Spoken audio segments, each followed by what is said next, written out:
अथ रुद्रयामळयोक्त श्रीशिवसहस्रनामस्तोत्रम्।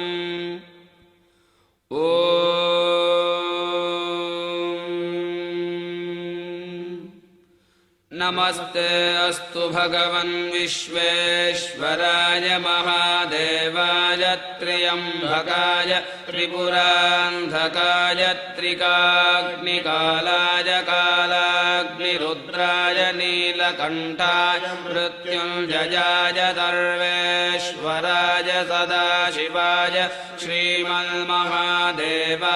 नमः।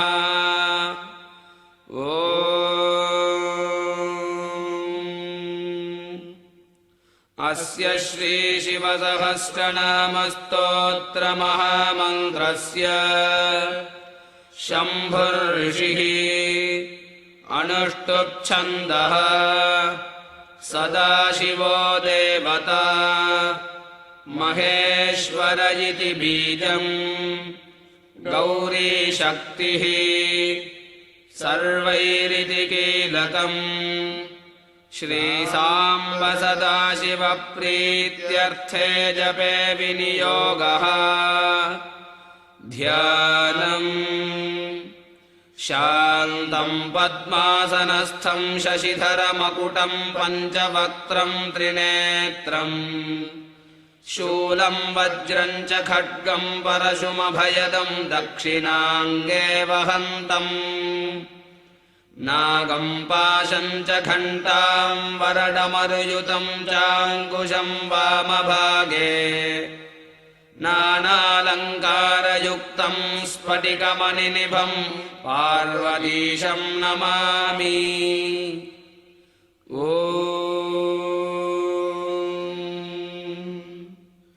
हिरण्यबाहुः सेनानीर्दिक्पतिस्तरुराडुरः हरिकेशः पशुपतिर्महान् सस्पिञ्जरो मृडः दिव्याधिर्बभ्रुषः श्रेष्ठः परमात्मा सनातनः सर्वान्नराज्जगत्कर्ता पुष्टिशोणन्दिकेश्वरः आतताये महारुद्रः संसारास्त्रसुरेश्वरः उपवीतिरहन्तात्मा क्षेत्रेशो वननायकः रोहितस्थपतिः सूतो वाणिजो मन्त्रिरुन्नतः क्षेत्रेशो हुतभुग्देवो भुवन्तिर्वारिवस्कृतः उच्चैर्घोषो घोररूपः पत्तीशः पाशमोचकः ओषधीशः पञ्चवक्त्रः कृत्स्नवीतो भयो नघः सहमानस्वर्णरेता निर्व्याधिर्निरुपप्लवः आव्याधिनीशः ककुभो निषङ्गीस्तेन रक्षकः मन्त्रात्मा तस्कराध्यक्षो वञ्चकः परिवञ्चकः अरण्येशः परिचरो निचेरुस्तायुरक्षकः प्रकृतीशो गिरिचरः कुलुञ्चेशो गुहेष्टदः भवः शर्वो नीलकण्ठः कपर्दी त्रिपुरान्तकः युक्तकेशो गिरिशयः सहस्राक्षः सहस्रपात् शिपिविष्टश्चन्द्रमौळिर्ह्रस्वो मीदुष्टमो नघः वामनो व्यापकः शूली वर्षीयानजडो ननुः ऊर्म्यः सूर्म्योऽग्र्यः शीभ्यः प्रथमः पावकाकृतिः आचारस्तारकस्तारो वस्वन्योऽनन्तविग्रहः द्विष्यस्रोतस्य ईशानो धुर्यो गव्यो मनोन्मनः पूर्वजो वरजो ज्येष्ठः कनिष्ठो विश्वलोचनः अप्रगल्भ्यो मध्यमोर्म्यो जघन्यो बुध्नियः शुभः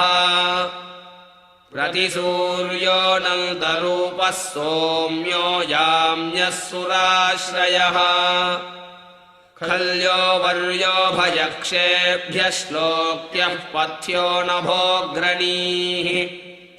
वन्यो वसान्यः पूतात्मा श्रवः कक्ष्यः प्रतिश्रवः आशुषेनो महासेनो महावीरो महारथः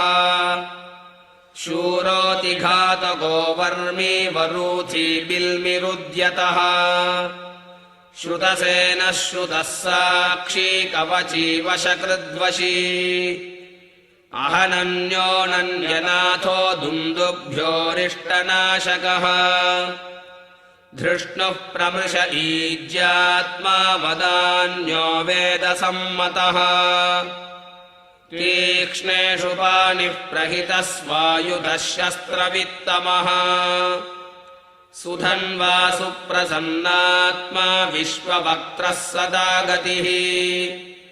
श्रुत्युः पथ्यो विश्वबाहुः काट्यो नीप्यः शुचिस्मितः